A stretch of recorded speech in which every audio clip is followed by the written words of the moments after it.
వచ్చిన మీ అందరికీ కర్మిల ఆత్మీయ సహవాస సంఘ విశ్వాసులకు ప్రభువైన యేసుక్రీస్తు వారి శ్రేష్టమైన నామంలో శుభములు మరియు వందనాలండి. మరొక ఉదయం మనం అందరం కలిసి దేవుని నామాన్ని గణపరచుటకు, ఆయన వాక్యాన్ని ధ్యానించుటకు దేవుడు మనకు అనుగ్రహించిన ఈ ప్రశస్తమైన సమయాన్ని బట్టి ప్రభు నామానికి మహిమ కలుగును గాక. ఆదికాండం 1వ అధ్యాయాన్ని గురించి మనం ధ్యానం చేసుకుంటున్నాం. మరొకసారి దేవుని యొక్క వాక్యాన్ని చదువుదాం. మొదటిగా ఆదికాండం 1వ అధ్యాయం 14 నుంచి 19 వచనాల వరకు చదువుదాం.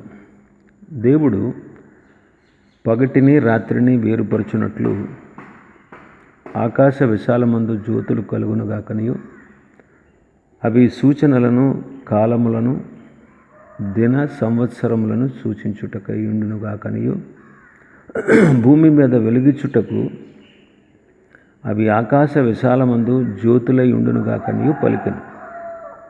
ఆ ప్రకారమాయను. దేవుడు ఆ 2 గొప్ప జ్యోతులను, అనగా పగటిని ఏలుటకు పెద్ద జ్యోతిని, రాత్రిని ఏలుటకు చిన్న జ్యోతిని, నక్షత్రములను చేసెను. భూమి మీద వెలుగిచుటకును, పగటిని రాత్రిని ఏలుటకును, వెలుగును చీకటిని వేరుపరచుటకును దేవుడు ఆకాశ విశాలమందు వాటిని ఉంచెను. అది మంచిదని దేవుడు చూచెను. అస్తమయమును ఉదయమును కలుగగా 4వ దినమాయెను. ఆదికాండం 1వ అధ్యాయంలో దేవుడు ఈ సర్వ సృష్టిని చేశారు అని మనం నేర్చుకుంటున్నాం. ఏ దినాన వేటిని ఆయన కలుగజేశారో, ఈ సృష్టిని ఎలాగా ఆయన నూతనపరిచి ఉన్నారో ఆ విషయాలు మనం నేర్చుకుంటున్నాం.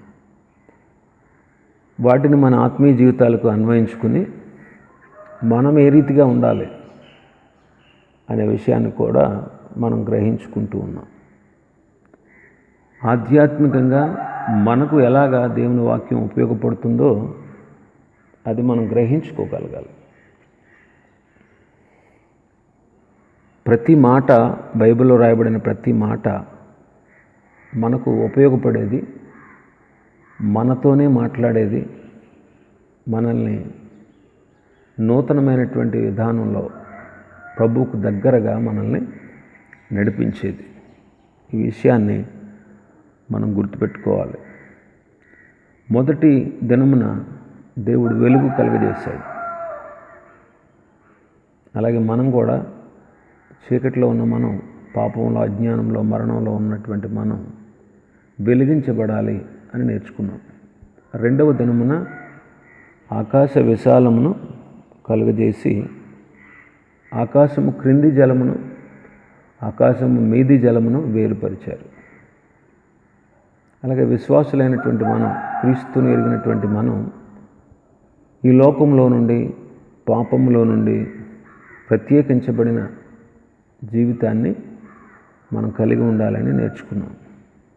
3వ దిన సృష్టిలో దేవుడు ఆరిన నేలను కలుగజేశాడు. 3వ దినాన భూమి మీద చెట్లు, విత్తనములిచ్చు ఫలవృక్షాల చెట్లని మొలిపింపచేశాడు. అలాగే విశ్వాసులైనటువంటి మనం వెలిగించబడి, ప్రత్యేకించబడి, ఫలించేవారుగా మనం ఉండాలని నేర్చుకున్నాం. 4వ దిన సృష్టిలో సూర్యుడు, చంద్రుడు, నక్షత్రములను ప్రభు కలగజేశారు. సూర్యుడు మన ప్రభు అయిన యేసుక్రీస్తుకు సాదృశ్యమని, చంద్రుడు ఆయన ఈ భూలోకంలో ఏర్పాటు చేసుకున్న సంఘమునకు సాదృశ్యమని మనం నేర్చుకున్నాం. ఈరోజు నక్షత్రములను గురించి నేర్చుకుందాం. నక్షత్రములు విశ్వాసులకు పోలికగా ఉన్నారు. నక్షత్రములు విశ్వాసులకు పోలికగా ఉన్నారు. రక్షించబడిన దేవుని పిల్లలకు నక్షత్రములు సాదృశ్యంగా ఉన్నాయి. దానియేలు గ్రంథం 12వ అధ్యాయం దానియేలు గ్రంథం 12వ అధ్యాయం 3వ వచనాన్ని చదువుకుందాం. బుద్ధిమంతులైతే ఆకాశ మండలములోని జ్యోతులను పోలిన వారై ప్రకాశించెదరు. నీతి మార్గమును అనుసరించి నడుచుకున్నట్లు ఎవరు అనేకులను త్రిప్పుదురో వారు నక్షత్రము వలె నిరంతరమును ప్రకాశించెదరు. 2 పోలికలు మనం చూస్తున్నాం. బుద్ధిమంతులైతే ఆకాశ మండలంలోని జ్యోతులను పోలి ఉంటారు. బుద్ధిమంతులు.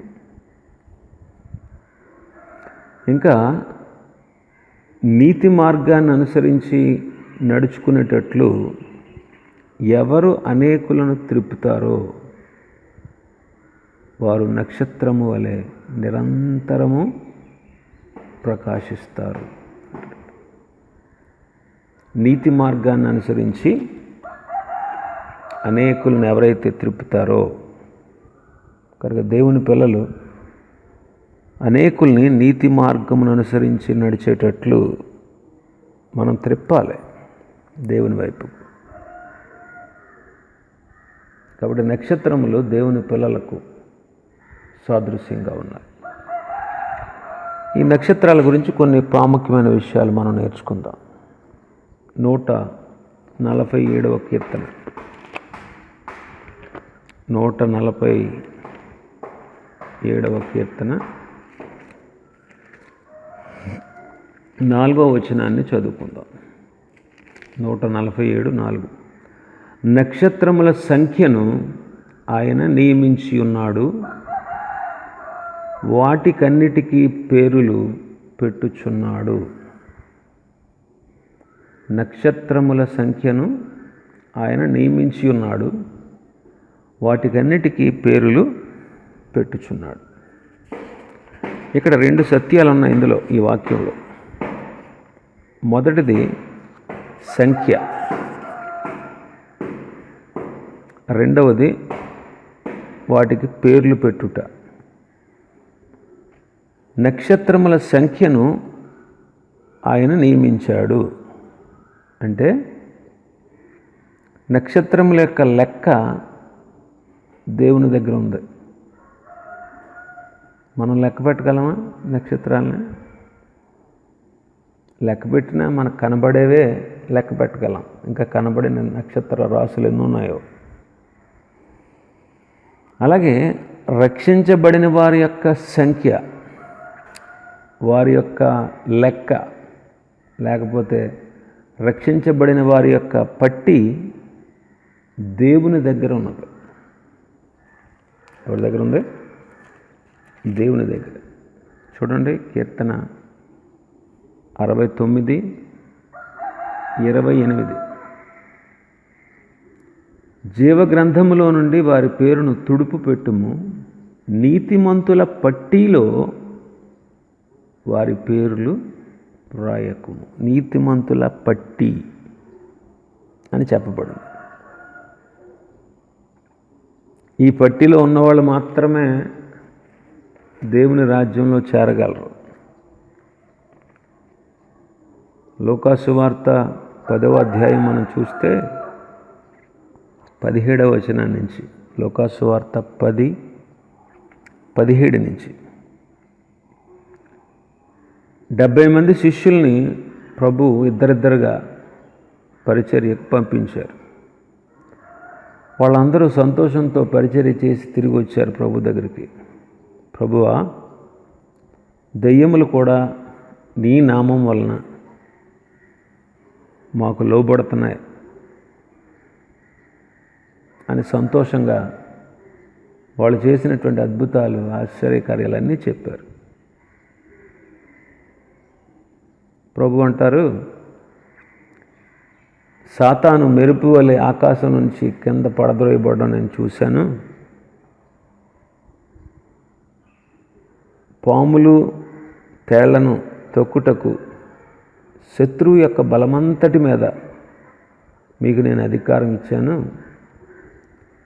ఏది కూడా మీకు ఎంత మాత్రము హాని చేయదు. అయినను దెయ్యములు మీకు లోబడుతున్నాయి అని మీరు సంతోషించకుండా మీ పేర్లు పరలోకమందు రాయబడి ఉన్నవి అని సంతోషించండి అని చెప్పారు. ఒకటి గమనించండి, మనం సంతోషించాల్సింది ఎందుకు అంటే మన పేర్లు జీవగ్రంథంలో పరలోకంలో రాయబడ్డాయి. దీనికంటే సంతోషించదగిన విషయం మరొకటి లేదు. మన పేర్లు పరలోకమందు రాయబడ్డాయి. నక్షత్రముల సంఖ్య ఆయనకు తెలుసు, ఆయన నియమించాడు. అవన్నీ వాటి లెక్క ప్రభు దగ్గర ఉన్నట్టు మన పేర్లు కూడా పరలోకంలో రాయబడ్డాయి. అందుకే ప్రకటన 20వ అధ్యాయం 15వ వచనం ప్రకారం, ప్రకటన గ్రంథం 20వ అధ్యాయం 15వ వచనం, ఎవని పేరైనను జీవగ్రంథమందు రాయబడినట్టు కనబడని ఎడల వాడు అగ్నిగుండములో పడవేయబడతాడు. జీవగ్రంథంలో పేరు గలవారు మాత్రమే పరలోక పరిశుద్ధ పట్టణంలో ప్రవేశిస్తారు. అలాంటి వారికే జీవాన్ని, నిత్య జీవాన్ని ప్రభు అనుగ్రహిస్తాడు. నా మాట విని నన్ను పంపిన వాని యందు విశ్వాసం ఉంచువాడు నిత్య జీవం గలవాడు అన్నాడు. కాబట్టి ప్రభు అయిన యేసుక్రీస్తునందు విశ్వాసం ఉంచి ఆయన రక్షకుడుగా, దేవుడుగా అంగీకరించి ఆయన హృదయంలో చేర్చుకుంటే అలాంటి వారి పేర్లు పరలోక జీవగ్రంథంలో రాయబడతాయి. అలాంటి వారే రేపు నిత్య రాజ్యంలోనికి ప్రవేశిస్తారు.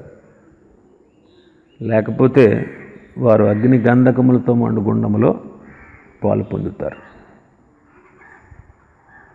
కనుక మన పేర్లు పరలోకంలో రాయబడాలి.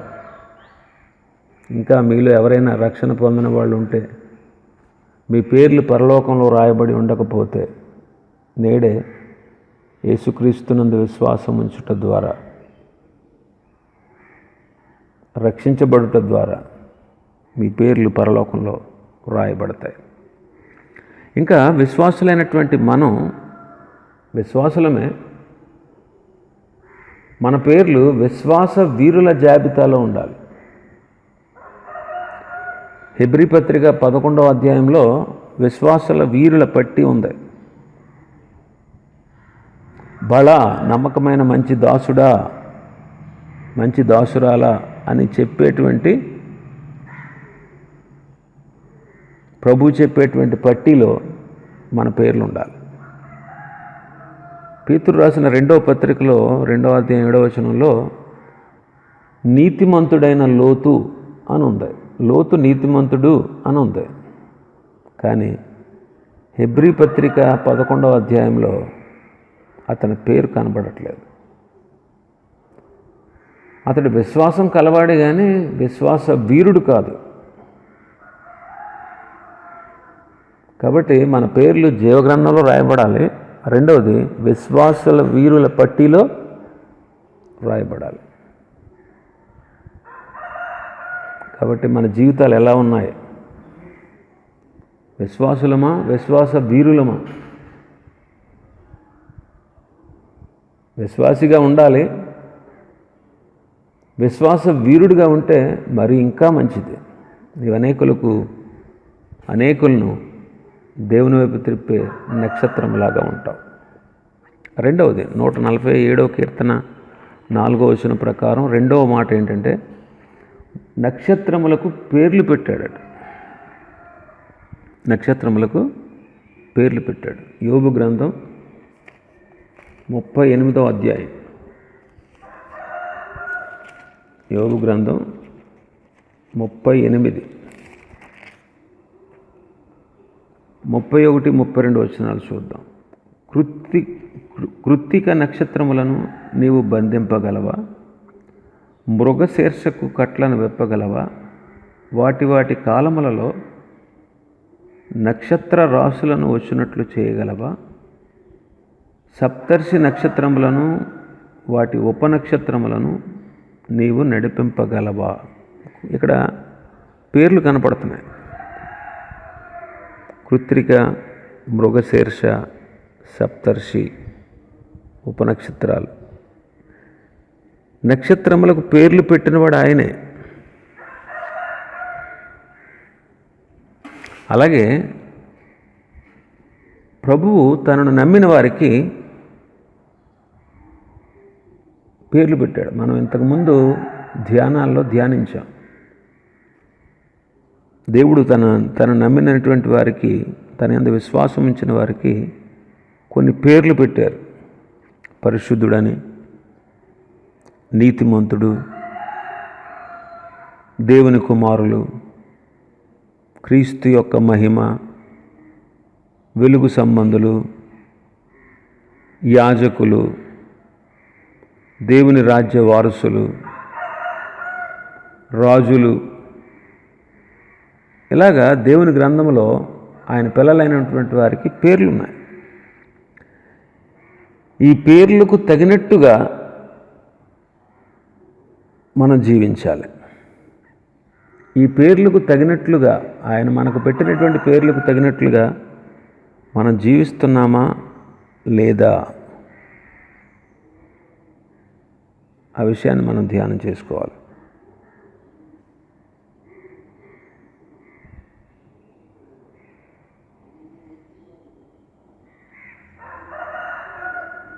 దేవుని బిడ్డలైనటువంటి మనం పేర్లకు తగినటువంటి జీవితాన్ని జీవించాలి. కొంతమంది చూడండి, పేర్లు విచిత్రంగా ఉంటారు. ఒక అమ్మాయికి సుభాషిణి అని పేరు పెట్టారు.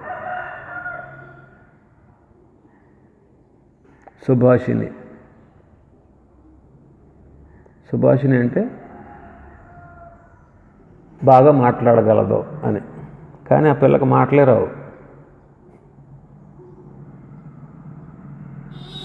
విశ్వాసుల జీవితాలు నేటి జీవితాలు, విశ్వాసుల జీవితాలు అలాగే ఉన్నాయి.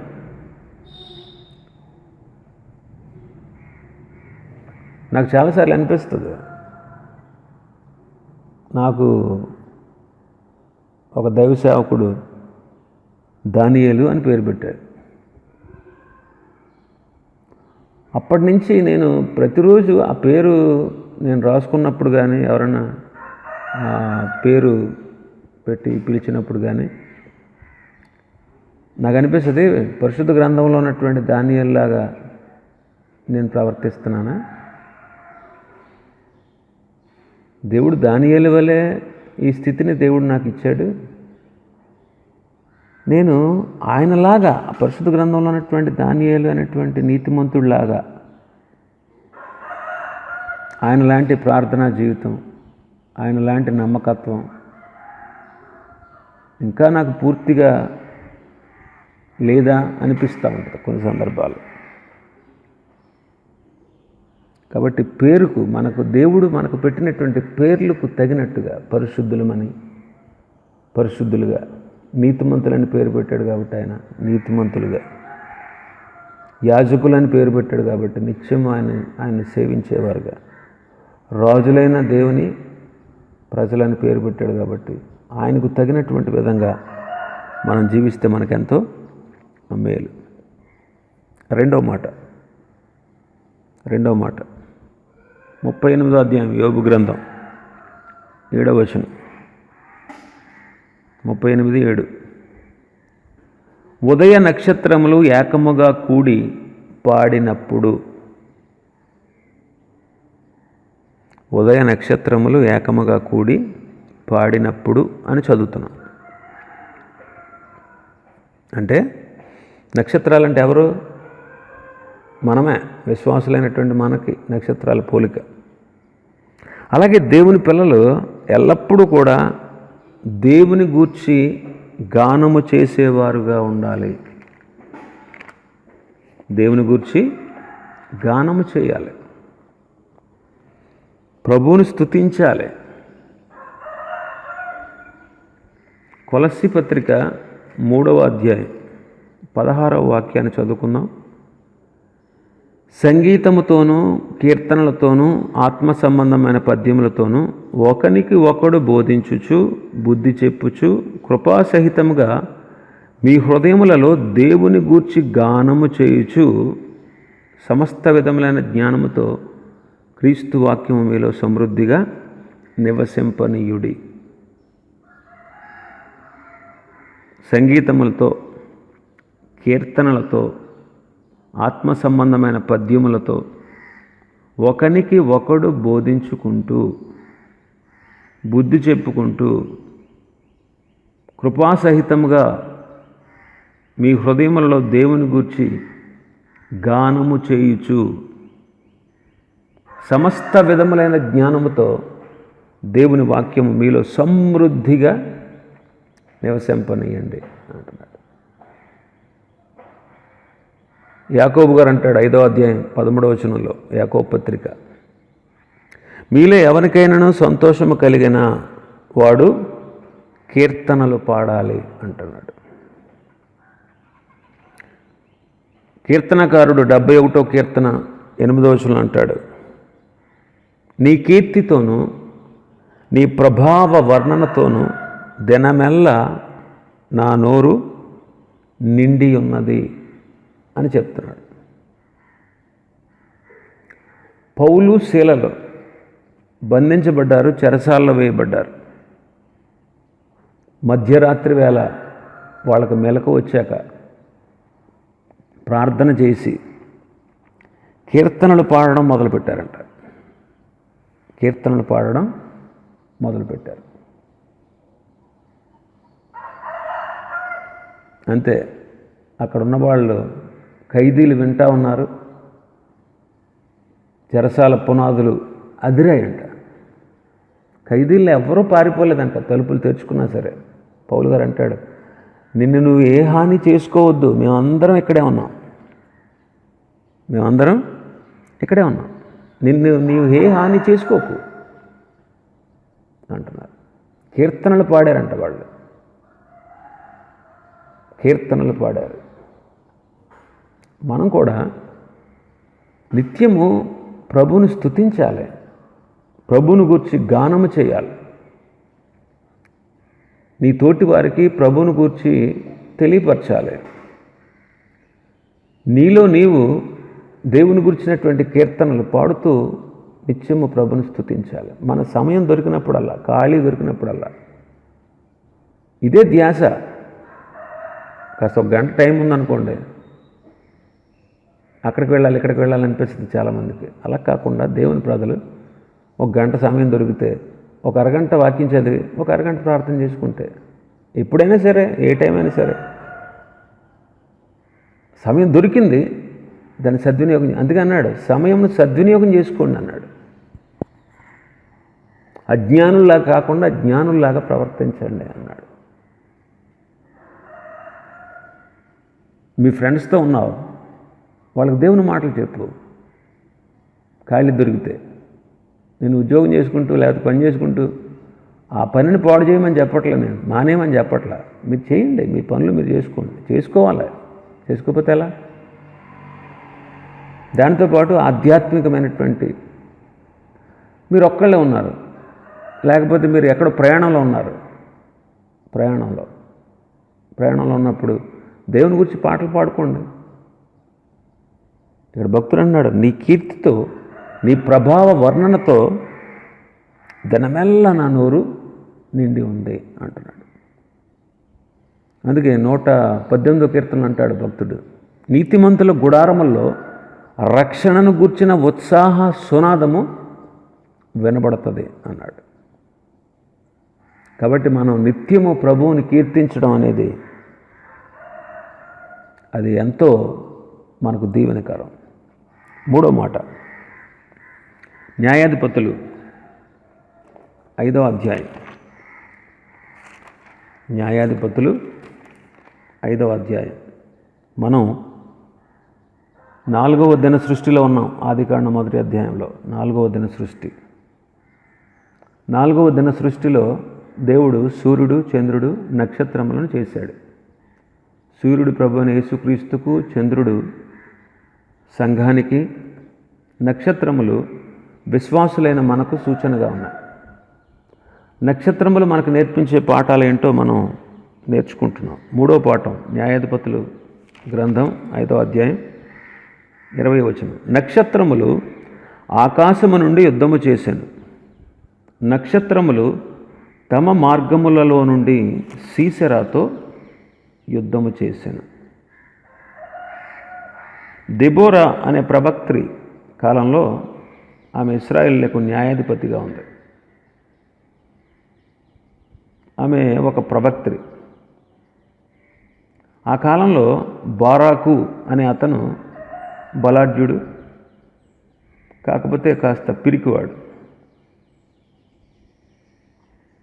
ఆ కాలంలో కనాను రాజు అయినటువంటి యాబీను అనే వారి చేతికి దేవుడు ఇశ్రాయేలుని అప్పగించాడు. అతని సేనాధిపతి పేరు సీసెరా.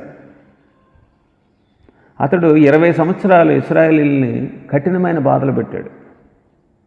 అప్పుడు ఇశ్రాయేలు యెహోవాకు మొరపెట్టినప్పుడు దేవుడు బారాకు అనే అతన్ని నియమించాడు. ఈ బారాకు కాస్త పిరికివాడు. అయితే దెబోరా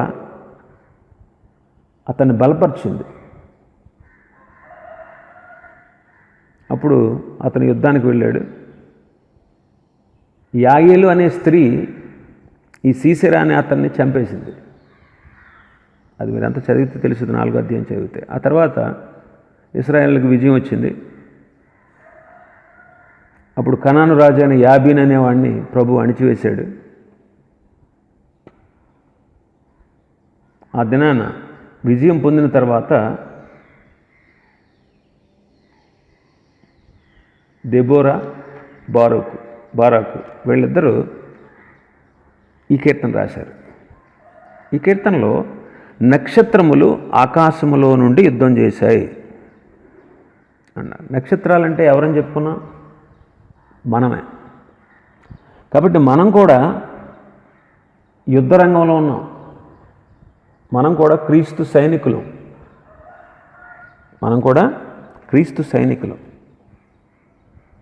మనం కూడా ఉన్నది యుద్ధ రంగంలోనే.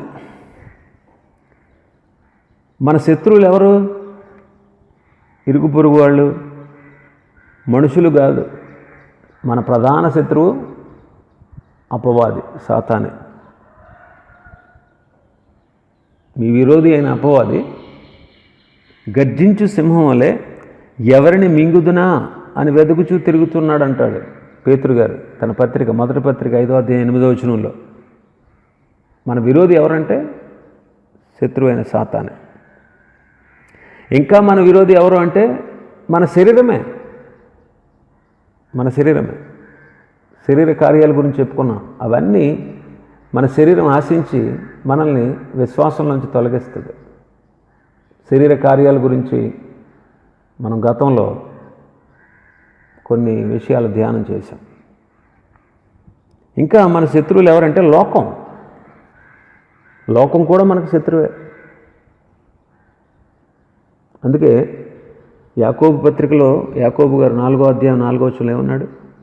ఎవడైనాను ఈ లోకంతో స్నేహం చేస్తే వాడు దేవునికి శత్రువు అయిపోతాడు అన్నాడు. ఇంకా మన భక్తికి శత్రువులు ఎవరంటే దుర్బోధకులు, తప్పు బోధకులు. కాబట్టి ఇలాంటి శత్రువులతో మనం ఏం చేయాలి? పోరాడాలి. అయితే మన అధిపతి, మన సేనాధిపతి ఎవరు అంటే ప్రభువైన యేసుక్రీస్తు. హెబ్రీ పత్రిక 12వ అధ్యాయం 2వ వచనంలో అంటారు కదా, విశ్వాసమునకు కర్తయు దానిని కొనసాగించువాడైన యేసు వైపు చూస్తూ మనం పోరాడాలి. మనం ఆధారపడి దేవుడిచ్చేటువంటి సర్వాంగ కవచాన్ని, ఎఫెసీ పత్రిక 6వ అధ్యాయంలో ఉన్నట్టు దేవుడిచ్చే సర్వాంగ కవచాన్ని ధరించుకున్న వాళ్ళమై మన ప్రభువు పక్షముగా రోషము కలిగి ఆయన బిడలంగా ఈ విశ్వాస యాత్రలో జరిగేటువంటి యుద్ధంలో మనం సాతానుతో, శరీరంతో, లోకంతో, తప్పు బోధకులతో పోరాడుతూ యుద్ధం చేస్తూ దేవుడిచ్చేటువంటి విజయాన్ని మనం సొంతం చేసుకోవాలి. ఆ కాలంలో బారాకుకి దెబోరాకి ఇశ్రాయేలుల సర్వ సైన్యానికి యుద్ధంలో అంట నక్షత్రాలు ఏం చేశాయి? ఆకాశములో నుండి వారి పక్షంగా యుద్ధం చేశాయంటారు. నక్షత్రాలు యుద్ధం చేయడం ఏంటి? నక్షత్రాలంటే నక్షత్రాలని కాదు, నక్షత్రాలు ఆకాశ సైన్య సమూహం. నెహెమ్యా గ్రంథం 9వ అధ్యాయం 6వ వచనంలో చదివాం కదా, ఆకాశ సైన్య సమూహం, దేవుని చేత నియమించబడ్డారు వీళ్ళంతా. అంటే దేవుడు సహాయం పంపించాడు. నక్షత్రాలు యుద్ధం చేశాయంటే అర్థం ఏంటంటే దేవుడే వారికి సహాయం చేశాడు. ఆ యుద్ధంలో విజయం సాధించడానికి దేవుడే వారికి సహాయం చేశాడు అని వాళ్ళు చెప్పడం కోసం ఒక ఉపమానంగా రాశారు. కాబట్టి మనం కూడా నక్షత్రాల వంటి దేవుని పిల్లలైన మనం కూడా పోరాడాలి, యుద్ధం చేయాలి. సైతానుతో, శరీరంతో, లోకంతో, తప్పు బోధలతో, తప్పు బోధకులతో దేవుడిచ్చే సర్వాంగ కవచాన్ని ధరించుకుని మనం పోరాడాలి. 4వ విషయం, 4వ మాట, మత్తయి సువార్తలకు వద్దాం. మత్తయి సువార్త 2వ అధ్యాయం. ఈ విషయం మనకు తెలుసు. యేసుక్రీస్తు ప్రభు జన్మించినప్పుడు తూర్పు దిక్కున ఒక నక్షత్రం వెలిసింది.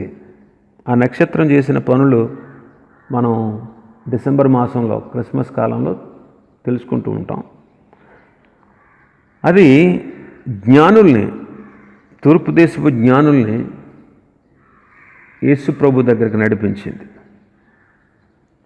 వాళ్ళు అంటారు వచ్చి తూర్పు దిక్కున 1-2 వచనాలు. 2వ వచనం చూస్తే 2వ అధ్యాయం, మత్తయి సువార్త 2వ అధ్యాయం 2వ వచనం, తూర్పు దిక్కున మేము ఆయన నక్షత్రమును చూచి ఆయనను పూజించడానికి వచ్చాము అంటున్నాడు. ఆయన నక్షత్రాన్ని మేము చూసాము. ఆ నక్షత్రం వారికి కనబడకపోతే యేసుక్రీస్తును గూర్చిన సంగతి వాళ్ళకు తెలిసి ఉండేది కాదు. ఆ నక్షత్రం కనబడటం ద్వారానే వాళ్ళు యేసుక్రీస్తు జన్మించాడు అనే విషయాన్ని వాళ్ళు తెలుసుకున్నారు, గ్రహించుకున్నారు. అంటే ఆ నక్షత్రమే వాళ్ళకి ఏం చేసింది? సాక్ష్యం ఇచ్చింది. నక్షత్రములకు పోలికగా ఉన్నటువంటి విశ్వాసులైన మనం కూడా క్రీస్తుని గురించి సాక్ష్యం ఇవ్వాల్సిన వారంగా ఉన్నాం. సేన అనే దయ్యం పట్టిన వాడిని ప్రభు విడిపించారు. ప్రభు వెళ్ళిపోతూ ఉంటే ఆ సేన అనే దయ్యం పట్టిన వాడు, ప్రభువా నన్ను కూడా నీతో ఉండని, నీతో కలిసి నేను సేవ చేస్తాను, నీ శిష్యుడిగా ఉంటాను, నువ్వు ఎక్కడికి వెళ్తే అక్కడికి వస్తాను అని ప్రభుని అడిగాడు. ఆయన అన్నారు, వద్దయ్యా నువ్వు నాతో రావద్దు. ప్రభు నీ యందు కనికరపడి నీవు ఏ స్థితిలో ఉండేవాడువో నీ స్థితిని ఆయన ఎలా మార్చారో ఈ విషయాన్ని, ఈ సత్యాన్ని నీ దేశస్థులకి, నీ పట్టణస్థులకి, నువ్వు ఎక్కడెక్కడైతే తెలుసో అందరికీ ఆయా పట్టణాల్లో నువ్వు ప్రకటించయ్యా అని ప్రభు అతనికి తెలియపరిచాడు. వాడు వెళ్ళి తెకపొలి అందంతటా ప్రకటించాడు అంటాడు. తెకపొలి అనేది ఒక 10 పట్టణాల ప్రాంతాన్ని తెకపొలి అంటారు. 10 సిటీస్, 10 పట్టణాల సముదాయం అన్నమాట అది. అంటే వాడికి దేవుడు చేసినటువంటి మేలు, వాడి స్థితి ఏంటో, వాడి గతి ఏంటో, వాడి పరిస్థితి ఏంటో ఆ పట్టణస్తులందరికీ తెలుసు. అయితే ప్రభువు వాని యందు కనికరపడి వాని స్థితిని ఎలా మార్చాడో ఆ సంగతులన్నీ కూడా ఆ 10 పట్టణస్తులకి, ఆ 10 పట్టణాల్లో ఉన్నటువంటి ప్రజలందరికీ వాడు సాక్ష్యం ఇచ్చాడు. యేసు ప్రభు శిష్యులతో చెప్పిన మాట, మీరు భూదిగంతముల వరకు నాకు సాక్షులై ఉంటారు అన్నాడు. విశ్వాసులైనటువంటి మనం, నక్షత్రాలతో పోల్చబడిన విశ్వాసులైనటువంటి మనం ఈ లోకంలో భూదిగంతముల వరకు మనం ఎక్కడికి వెళితే అక్కడ మనం ఆయనకి సాక్షులుగా ఉండాలి. ఆయన్ని గూర్చి మనం సాక్ష్యమిస్తూ ఉండాలి. మన చేతనైనంత మట్టుకు యేసుక్రీస్తును లోకానికి చూపిస్తూ ఉండాలి. అంతేగాని సోమరితనంగా ప్రభు మనకిచ్చినటువంటి సమయాన్ని మనం ఎప్పుడు వ్యర్థం చేసుకోకూడదు. కాబట్టి మనకిచ్చినటువంటి సమయాన్ని మనం వ్యర్థం చేసుకోకుండా సద్వినియోగం చేసుకుంటూ మన బ్రతుకు ద్వారా, మన క్రియల ద్వారా, మన సాక్ష్యము ద్వారా అనేకులకు ప్రభువును పరిచయం చేయాలి. అప్పుడే ప్రభు పరలోకంలో మీకు బహుమానం ఇస్తాడు. ఇది మన కర్తవ్యం అండి. తెలుసుకున్నటువంటి మనం తెలియపరచాలి. ఇంకా 5వది 2వ అధ్యాయం మత్తయి సువార్త 9-10 వచనాలు చూస్తే, ప్రభువును గూర్చి సాక్ష్యం ఇవ్వడమే కాకుండా ఈ నక్షత్రం ప్రభువు దగ్గరకు నడిపించిందంట. వాళ్ళు ఎలా వెళ్ళాలో తెలియట్లేదు. వాళ్ళు రాజు మాట విని బయలుదేరి వెళ్తున్నారు. ఇదిగో వాళ్ళు చూసినటువంటి నక్షత్రం, తూర్పు దేశంలో వాళ్ళు ఏ నక్షత్రాన్ని అయితే చూశారో ఆ నక్షత్రం అంట ఆ శిశువు ఎక్కడైతే ఉన్నారో, ప్రభువు శిశువుగా ఉన్నప్పుడు ఎక్కడైతే ఉన్నారో ఆ ఇంటి మీదకి వచ్చేంత వరకు వాళ్ళకు ముందుగా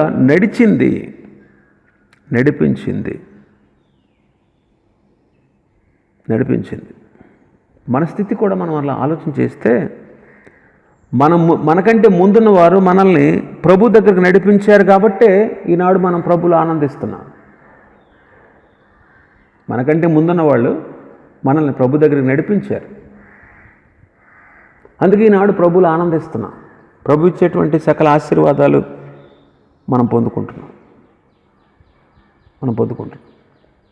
అలాగే మనం కూడా అనేకుల్ని ప్రభు దగ్గరికి నడిపించవలసిన వారంగా ఉన్నాం.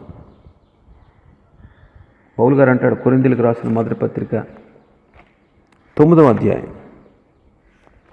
9వ అధ్యాయం 22వ వచనం, బలహీనులను సంపాదించుకొనుటకు బలహీనులకు బలహీనుడనైతిని, ఏ విధము చేతనైనను కొందరిని రక్షింపవలనని అందరికీ అన్ని విధముల వంటి వాడనైతిని అంటున్నాడు. ఏ విధంగానైనా కొందరినైనా రక్షించాలి.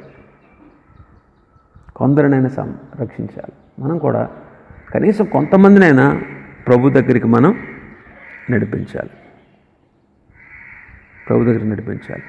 ప్రభు మనకు మంచి మాదిరి కదా. రాత్రి వేళ వచ్చాడు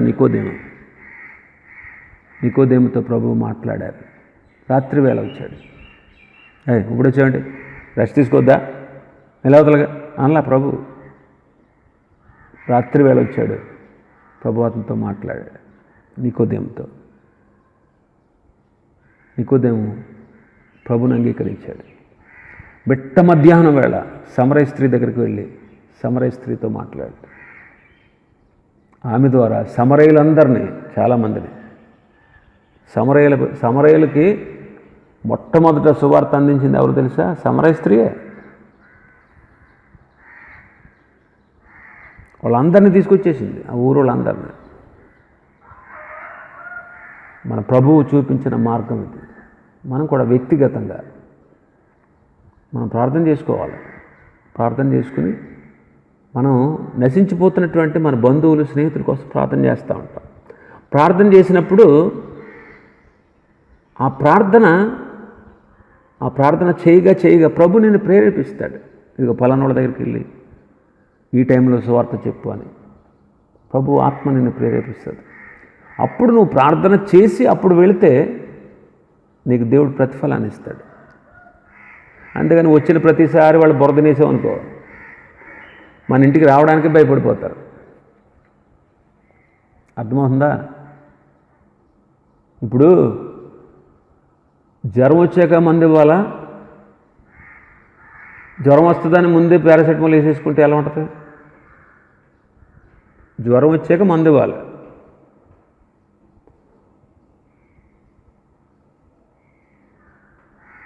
జ్వరం వచ్చింది కాబట్టి, జ్వరం లేకుండానే వస్తుందేమో అన్న ఉద్దేశంతో రోజు పారాసెటమాల్ వేసుకుంటే చచ్చిపోతావు. నీ కిడ్నీలు పాడైపోతాయి, లేనిపోని రోగాలన్నీ వస్తాయి. అవునా కదా? ఆలోచించండి.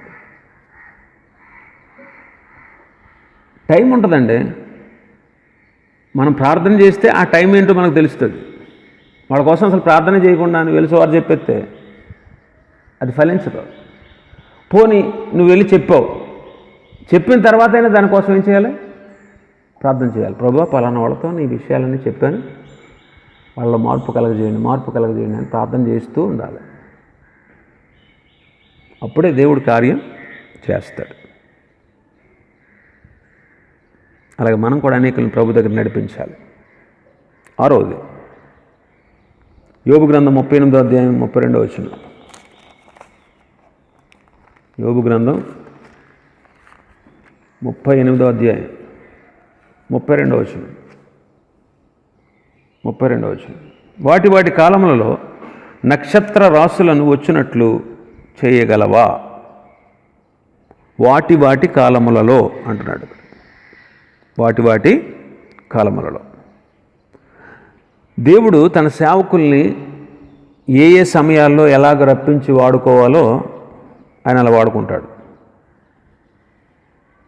మోషేని దేవుడు పిలిచి మోషేని వాడుకున్నాడు. మోషే స్థానంలో యెహోషువను నియమించాడు. మోషే తర్వాత ఏలియా తర్వాత ఏలియా స్థానంలో ఎలీషాను హెచ్చించి ఉపయోగించుకున్నాడు. కాబట్టి దేవుడు తన సేవకుల్ని తగిన కాలంలో ఉపయోగించుకుంటూ ఉంటాడు. అందుకే పేతురు గారు అంటాడు కదా, 1 పేతురు పత్రిక 5వ అధ్యాయం 6వ వచనంలో, దేవుడు తగిన కాలమందు మిమ్మల్ని హెచ్చించినట్లు ఆయన బలిష్టమైన చేతి క్రింద మనం దేన మనస్కులై ఉండాలి. కాబట్టి నీ కాలంలో, దేవుడు నీకు ఇచ్చినటువంటి కాలంలో నువ్వు పని చేయాలి. దేవుడు నీకు నియమించినటువంటి పనిని నమ్మకంగా నువ్వు చేయాలి. దేవుడు నీకు నియమించినటువంటి పనిని నువ్వు నమ్మకంగా చేయాలి. లూకాసు వార్త 1వ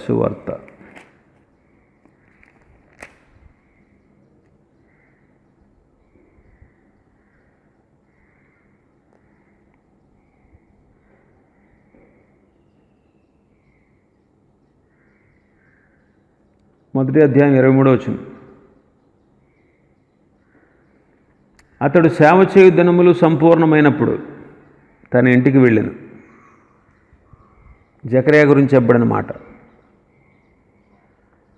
కాబట్టి దేవుడు నీకు అప్పగించిన సమయంలో దేవుడు నీకు చేయమన్న పని నీవు నమ్మకంగా చెయ్యాలి. 7వది యోబు గ్రంథం 22వ అధ్యాయం 12వ వచనం. యోబు గ్రంథం 22:12. దేవుడు ఆకాశమంత మహోన్నతుడు కాడా, నక్షత్రముల ఔన్నత్యమును చూడుము, అవి ఎంత పైగా ఉన్నవి.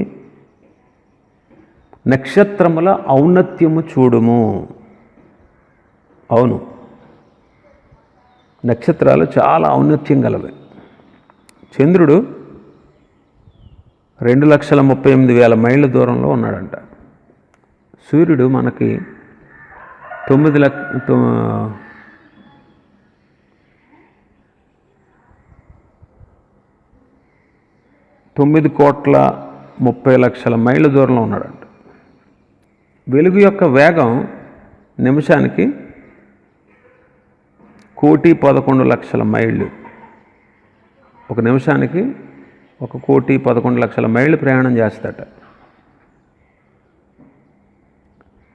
సూర్యుని దగ్గర నుంచి వెలుగు మన దగ్గరికి చేరడానికి ఇంచుమించు 3 నిమిషాలు పడుతుందంట.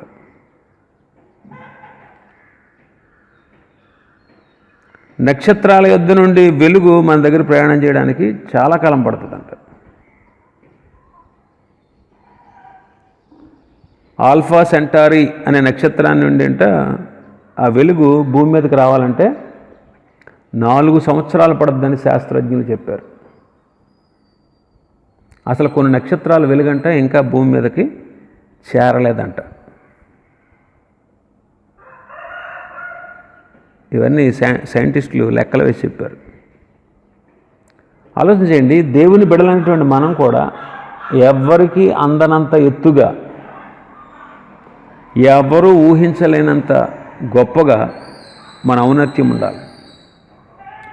దేవుడే తన భక్తుల్ని అంత ఉన్నత స్థితిలో పెడతాడు. మోషే తర్వాత ఇశ్రాయేల్ అందరి ఎదుట యెహోషువను దేవుడు గొప్ప చేయడం మొదలుపెట్టాడు.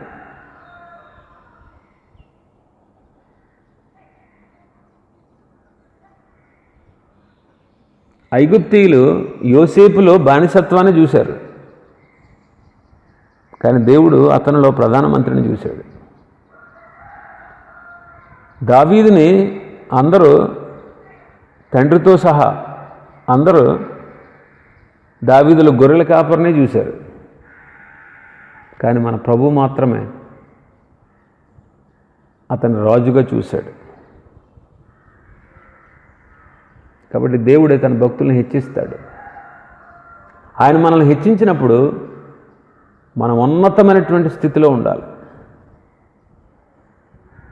ఆయన మనల్ని హెచ్చించే కొలది మనం ఆయన యందు వినయ విధేయతలతో జీవించాలి. గర్వించే లూసిఫర్ సాతానుగా మారిపోయాడు.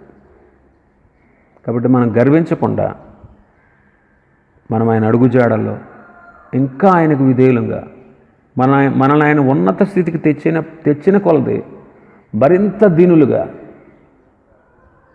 మనం ప్రభు పట్ల నమ్మకస్తులుగా ఉండాలి. ఎంత ఔన్నత్యము దేవుడు మనకు కలుగజేసిన మనం దీనులుగానే ప్రభు కంటే మనం గొప్పవాళ్ళం కాదు, ప్రభువే నన్ను ఈ స్థితికి తెచ్చాడనేటువంటి సత్యాన్ని మనం ఎరిగి నడుచుకోవాలి. 8వది యోబు గ్రంథం 9వ అధ్యాయం 7వ వచనం. ఉదయింపవద్దని ఆయన సూర్యునికి ఆజ్ఞాపించగా అతడు ఉదయింపడు, ఆయన నక్షత్రములను మరుగుపరుచును అంటున్నాడు.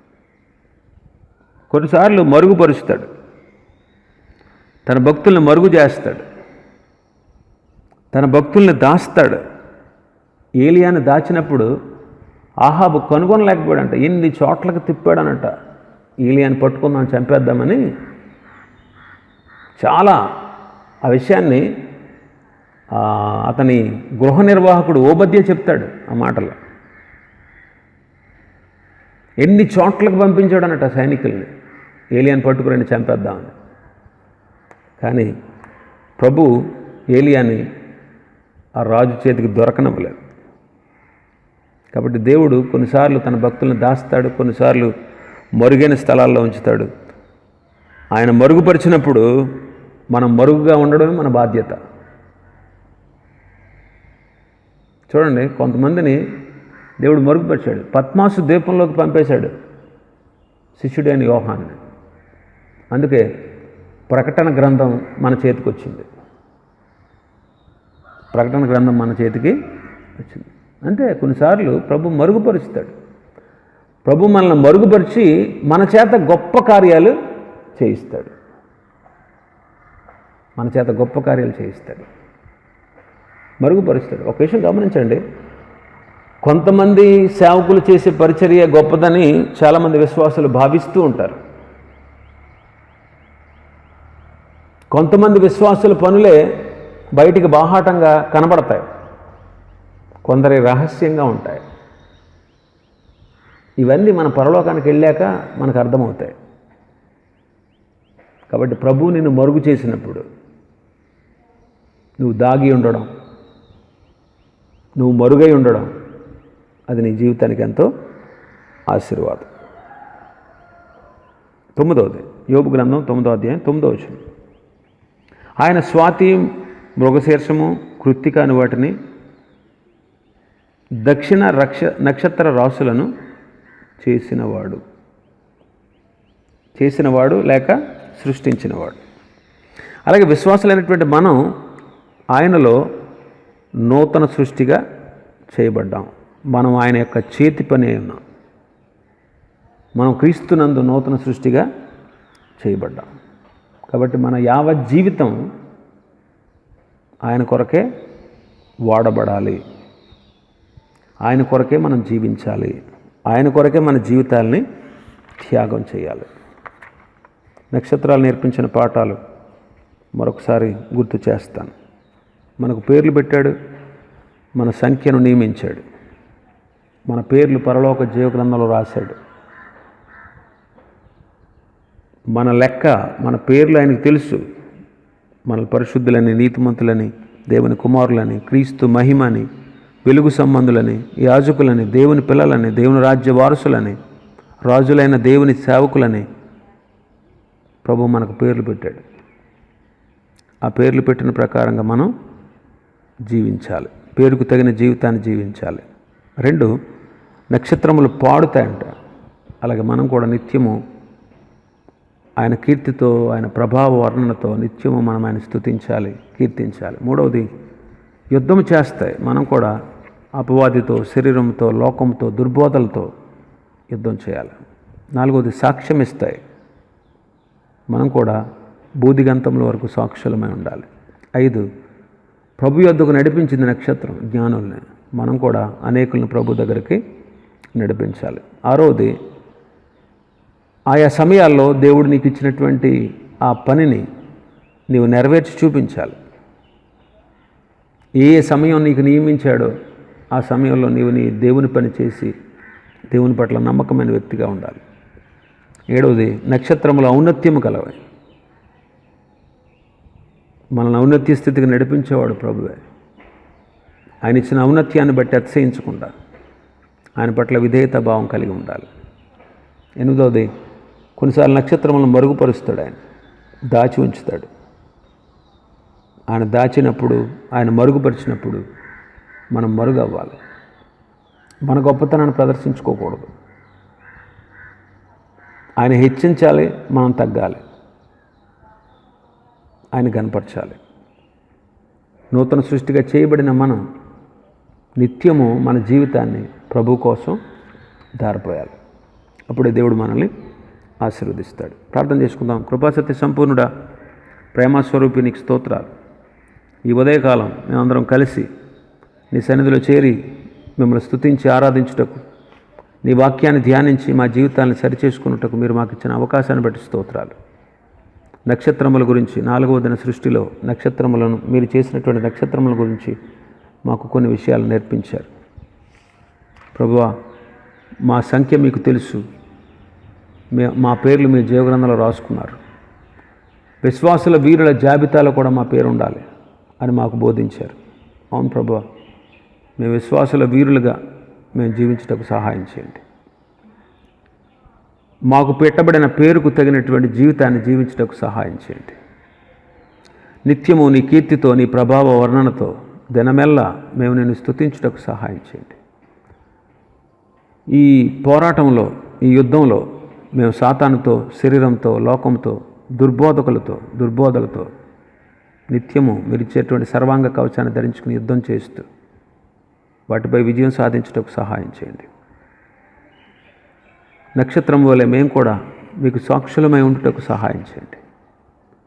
అనేకులను నీ వైపుకు, నీ మార్గంలోకి నడిపించేటువంటి సాధనాలుగా మమ్మల్ని సిద్ధపరచండి.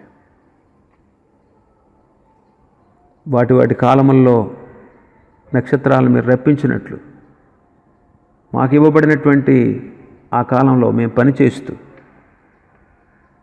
తగిన సమయం మందు మీరు మమ్మల్ని హెచ్చిస్తారు కనుక మీ బలిష్టమైన చేతి కింద దీన మనస్సుతో జీవించడానికి సహాయం చేయండి. నక్షత్రములు ఎంతో ఔన్నత్యం గలవి. అవును ప్రభువా, మీరు మమ్మల్ని ఉన్నత స్థితికి తీసుకొచ్చేవారు.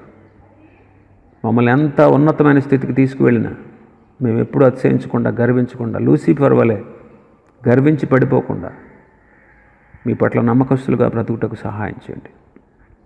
మీరు మమ్మల్ని మరుగుపరిచినప్పుడు మేము మరుగై ఉండుటకు సహాయం చేయండి. మా స్వనీతి, మా గర్వం, మా అతిశయం మేము ప్రదర్శించకుండా మీరు మరుగు చేసినప్పుడు మేము మరుగుగా ఉండి, మరుగు చేయబడినప్పుడు మీరు ఏవైతే మాకు నేర్పిస్తారో అవన్నీ నేర్చుకుంటూ నిత్యము ఇతరులకు ఉపయోగకరంగా ఉండుటకు సహాయం చేయండి. నూతన సృష్టిగా చేయబడ్డ మేము నిత్యము నీ పని చేస్తూ, నీకు సాక్షులుగా ఉంటూ, నీ మార్గాల్లో నడుస్తూ మీకు ఇష్టలుగా బ్రతుకుటకు సహాయం చేయండి. ఈ 4వ దిన సృష్టి నేర్పించినట్లుగా మేము ప్రకాశించే జీవితాన్ని, సూర్యుని వలె, చంద్రుని వలె, నక్షత్రముల వలె ప్రకాశించే జీవితాన్ని మీరు మాకు అనుగ్రహించమని మీ చేతులకి మమ్మల్ని మేము అప్పగించుకుంటూ ఘనత, మహిమ, ప్రభావం మీకే చెల్లిస్తూ ఈ ఉదయకాల ధ్యానం అంతట్లో తోడైనందుకు స్తోత్రాలు చెల్లిస్తూ యేసుక్రీస్తు ప్రభు